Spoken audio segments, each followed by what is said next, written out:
When she said, "I'll never hurt you," I believed her. 8 years of marriage, laughter, dreams, everything we built, gone in one night. But I didn't break down. Because that night, I learned something powerful. Blind trust isn't love, it's surrender. I used to think love was enough to hold two people together. That if you gave your all, stayed loyal, and kept your promises, the universe would protect what you built. But I was wrong. Love isn't a shield. It's a gamble, and I lost everything I had in that bet. Her name was Claire. The kind of woman who could walk into a room and make every sound fade. She had this quiet confidence, like she didn't need to prove anything to anyone. And me? I was just Ethan, the guy who fell in love with her smile before I even knew her name. We met at a bookstore in downtown Los Angeles. She was holding a copy of The Great Gatsby, and I remember joking. "That's a dangerous book, ends with heartbreak." She smiled. "Maybe heartbreak's not such a bad ending if it's for love." That one line stuck with me. It felt like a warning I didn't understand at the time. Our first date was in a small coffee shop on Sunset Boulevard. It rained that day, but we didn't care. We sat by the window for hours, talking about dreams, fears, and everything in between. She wanted to be a fashion designer. I wanted to open my own small business, an electronics shop I'd been working toward for years. We were both dreamers, and that felt like enough. For a while, it was. The first few years of our marriage were beautiful. Small apartment, shared meals, laughter echoing through rooms we couldn't afford to decorate. But we had love, and I thought that was priceless. She'd leave small sticky notes on my mirror every morning. "Go make the world proud of you. I love the way you fight for us." Those notes were my fuel. I worked long hours, saved every penny, and kept telling myself, one day, she'll have everything she deserves. But love changes when money enters the room. Or when it doesn't. The shift began slowly. She started coming home later from her new job at a design firm. Her excuses made sense. Late meetings, traffic, a project deadline. I believed every word. Because that's what you do when you love someone, you believe them even when your gut whispers otherwise. But then there were moments that didn't fit.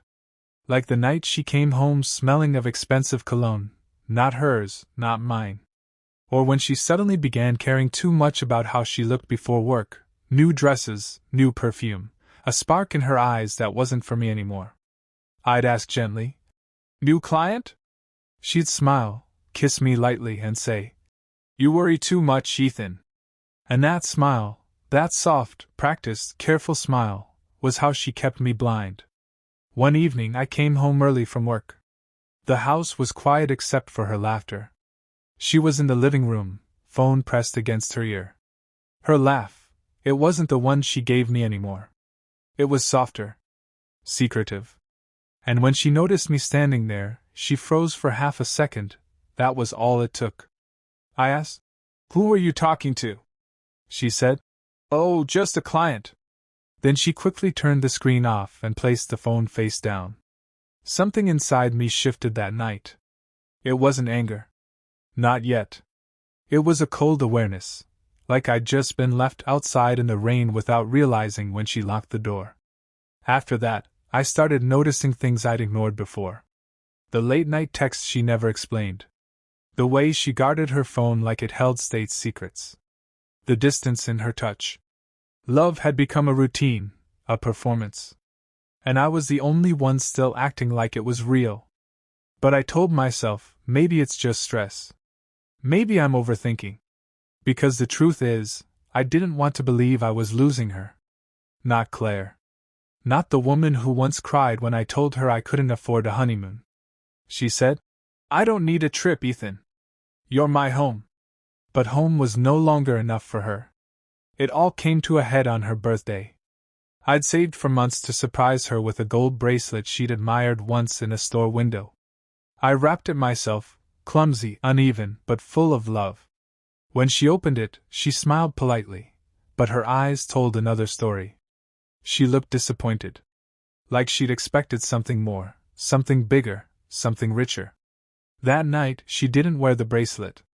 She left it on the dresser. and when I kissed her goodnight, she turned away. That's when I knew something had changed forever. A week later, she mentioned going on a business trip with her team to San Diego. My chest tightened. I wanted to believe her, but my instincts screamed otherwise. She left Friday morning, suitcase in hand, perfume too strong, eyes avoiding mine. And for the first time in 8 years, I didn't tell her, "I love you," because I wasn't sure it mattered anymore. That weekend, I went through the motions: work, dinner, silence. But my mind wouldn't rest. So I did something I'd never done before. I checked her laptop. She'd left it logged in. Maybe by mistake. Maybe because she thought I'd never dare. There it was. An email thread. From someone named Nathan. At first, I thought it was work-related. But then I scrolled. And every word cut deeper than the last. "Can't wait to hold you again. You looked stunning last night." And the one that broke me. "Wish you didn't have to go back to him." I sat there, staring at the screen until my vision blurred. Everything inside me went quiet. No anger. No shouting. Just silence, the kind that only comes when something inside you dies. She returned Sunday night, humming like nothing happened. I didn't confront her. Not yet. I wanted to hear her lie one more time, to see how easily love could pretend. She hugged me at the door, said, "I miss you." And I whispered back, "Yeah, me too." But in my head, I wasn't saying it to her. I was saying it to the woman I used to know, the one who died long before she stopped loving me. That night, while she slept beside me, her phone lit up on the nightstand. A message. From Nathan. "Wish you were here, babe." I stared at that glowing screen for a long time. I didn't touch it. I didn't wake her. I just lay there, memorizing the moment my marriage finally ended, quietly, painfully, in the dark. And as I watched the message fade away, one thought echoed in my mind. You believed her when she said she'd never hurt you. That was your first mistake. The next morning, I woke up before her. I watched her sleep, peaceful, innocent, beautiful. And I wondered how something that looked so pure could hide something so cruel. Her hand rested near mine. I didn't move. I just stared at that ring on her finger, the one I'd bought after saving for 6 months. I remembered the way she cried when I proposed. Now, it just looked like a lie made of gold. When she opened her eyes, she smiled at me. "You're up early." I forced a smile back. "Couldn't sleep much." She yawned, stretched, kissed my cheek, the same lips that probably kissed him hours ago, and got out of bed like nothing had happened. And I realized something. When people lie for long enough, they start believing their own story. The next few days were a blur of pretending. Pretending not to know. Pretending to laugh. Pretending to love. Every time she left the house, I felt my chest tighten. Every text she typed in front of me felt like a small betrayal, not because I read it, but because I didn't need to. Her body language said it all. When love fades, even silence has a tone. On Thursday, she mentioned she'd be working late again. My gut twisted. "Want me to bring you dinner later?" I asked softly. She shook her head. No.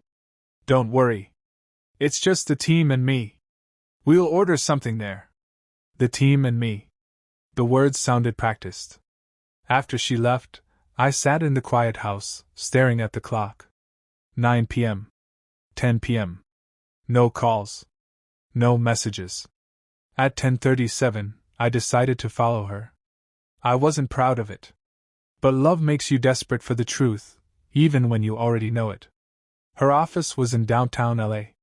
I parked across the street, engine off, lights low. For an hour, nothing happened. Then I saw her walk out, not with her team, not with any coworkers. She was with him. Nathan. He was tall, confident, expensive looking, everything I wasn't. They stood by his car, laughing, too close. Then he leaned in. She didn't pull away. She kissed him back, right there under the streetlight, like our 8 years together meant nothing. I remember gripping the steering wheel so tight my knuckles went white. I couldn't breathe. I wanted to scream, to confront them, to end it right there. But I didn't. I watched. Because sometimes watching the truth destroy your illusions hurts more than hearing it. And I needed to feel that pain, to remember it, so I'd never forget who she really was. When she came home later that night, she slipped into bed quietly, thinking I was asleep. I lay there, eyes closed, counting her breaths. Each one felt like a lie. And that's when something inside me broke, not in anger, but in resolve. I decided I wouldn't confront her. Not yet. Not until I knew why. The next few weeks were torture. She became more distant, more defensive. I became quieter, colder. We were two strangers sharing memories neither of us believed in anymore.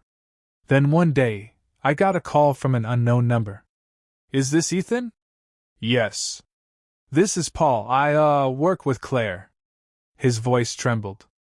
"Listen, I don't want to cause problems, but I thought you should know something." My chest tightened. "Go on." He hesitated. "She and Nathan, it's not new. Everyone in the office knows. He's the senior manager. They've been seeing each other for months." I stayed quiet. He sighed. "I'm sorry, man. I just thought you deserved the truth." And then he hung up. That was the moment everything inside me went quiet. No pain. No tears. Just stillness, the kind that comes right before a storm. That evening, I didn't look at her when she came home. She tried to talk, but my responses were short, clipped, mechanical. I could feel her growing uncomfortable, maybe even suspicious that I knew something. But I played my part, the loyal husband, the oblivious fool. The next day, I took the day off work. I went to a friend's place, an old college buddy named Mason. He'd always been the practical one, the guy who said emotions make men weak. When I told him everything, he didn't react with pity. He just said, "So what are you gonna do about it?" I didn't answer. I didn't know. He leaned back in his chair, staring at me. "You're not the first man to be betrayed, Ethan. But how you handle it, that's what defines you." His words stuck. Not because I wanted revenge, but because I realized I'd been defined by her for too long. That night, I went home and started planning. Not out of rage, out of clarity. I'd lost her, yes.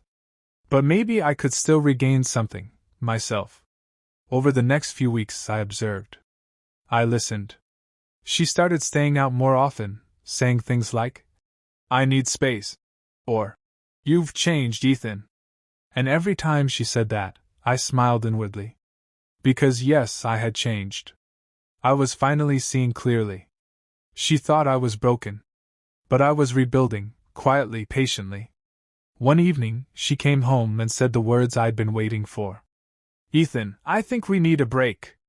I looked up from my coffee. "A break?" She nodded, avoiding my eyes. "You're distant. We argue. It's not healthy anymore. I need time to think." I wanted to laugh. She didn't need time to think, she needed time to be with him.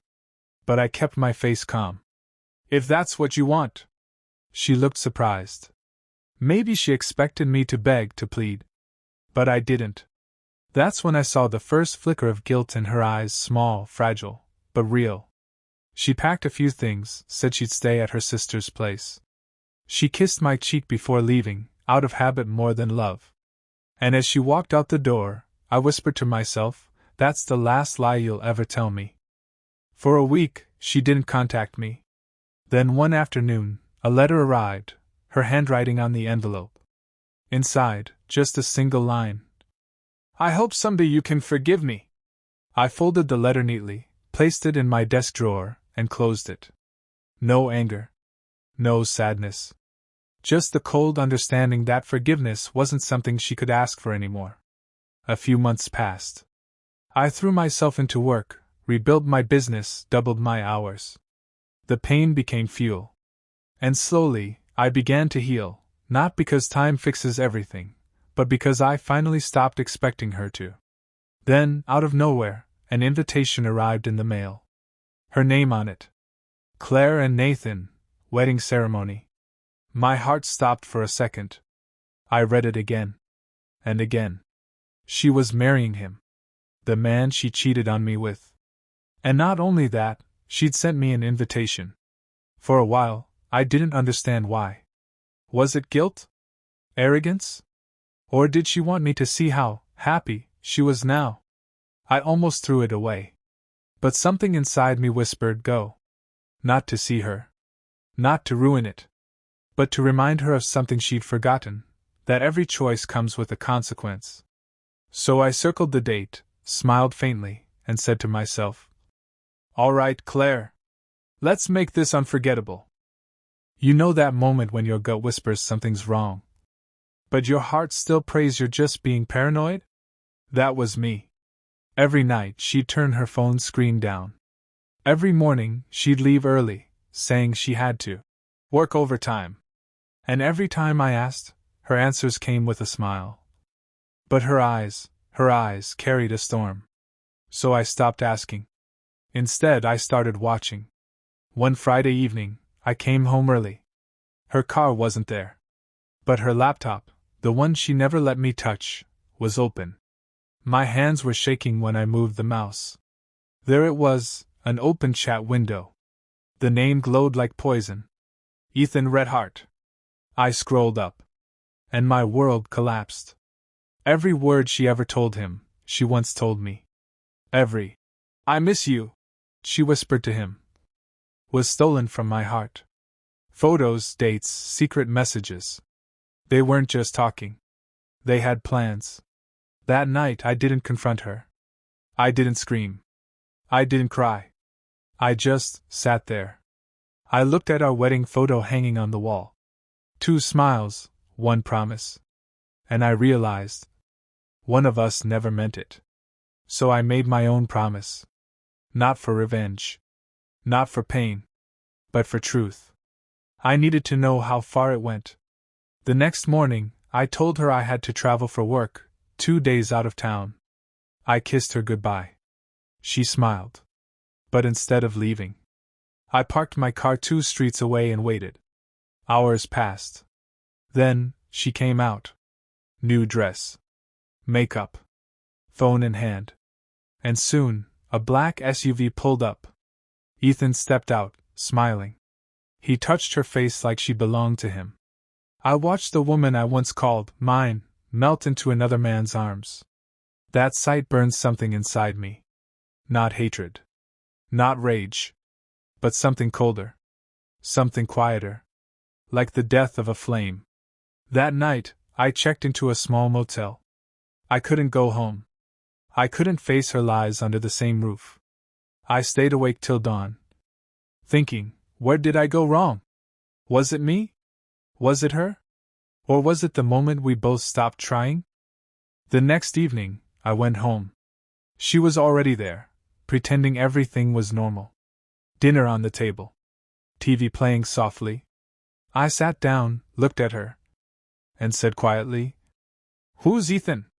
She froze. Her fork fell. Silence filled the room. For a long minute, she didn't speak.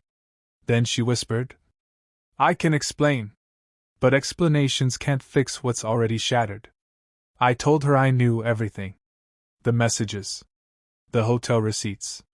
The photos. All of it. She cried. Begged. Swore it just happened. But betrayal doesn't just happen. It grows. It feeds on secrets. And when it blooms, it destroys. She said Ethan was someone who made her feel alive again. Alive. As if my love had buried her. As if the life we built together was her cage. That's when I realized. She wasn't sorry for what she did. She was sorry she got caught. I walked out that night. Not because I hated her. But because I couldn't look at her and still recognize the woman I once knew. And as I stood outside, under that cold, merciless rain, I whispered to myself, sometimes love isn't about holding on. It's about knowing when to let go. That was the night I lost my wife. And found my truth. But what came next wasn't just heartbreak. It was the beginning of something darker. Because Ethan Had no idea who he was messing with. After that night, silence became my only companion. Days turned into weeks. And every minute I replayed her words. Ethan makes me feel alive again. Alive. That word haunted me. It wasn't just betrayal. It was mockery. But I didn't rage. I didn't break. I became something quieter. Something far more dangerous. A man with purpose. I started learning who Ethan really was. A gym trainer. Divorced. Known for getting close to married women. Charming, until he wasn't. He thought he was invincible. He had no idea the man he'd crossed didn't just lose a wife. He lost everything. And when a man has nothing left to lose, he becomes unpredictable. I didn't want violence. No. That's too easy. Too messy. I wanted something cleaner, something poetic. So I played his game. Social media. Fake identity. I became someone he would never suspect. A woman who needed personal training. Within days, Ethan was hooked. Flirting. Sending messages. The same lines he once fed my wife. It was almost pathetic. But this wasn't about humiliation. It was about exposure.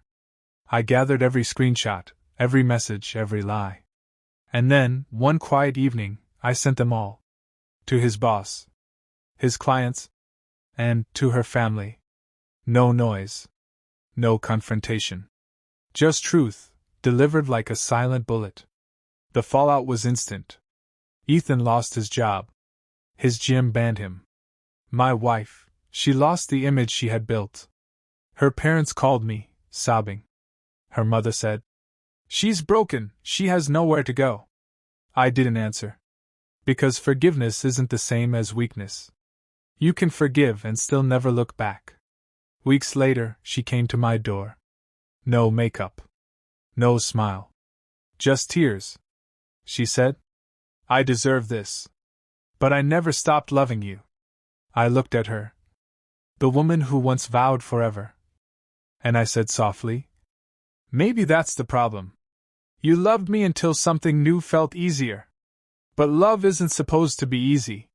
It's supposed to be honest." She cried.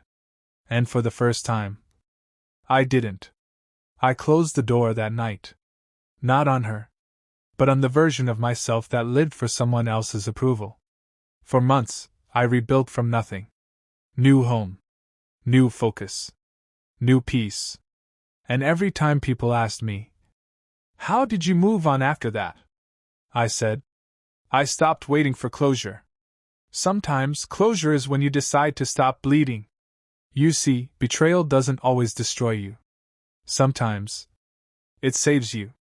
It burns away every illusion, every false promise, every forever that was never meant to last. It teaches you to love differently. Not harder, but wiser. And if you're listening to this right now, broken by someone who lied to you, remember this.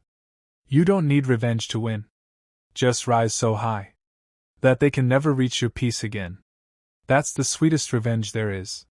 If this story hit your heart, don't forget to subscribe, like, and share. Because somewhere out there, someone needs to hear this too.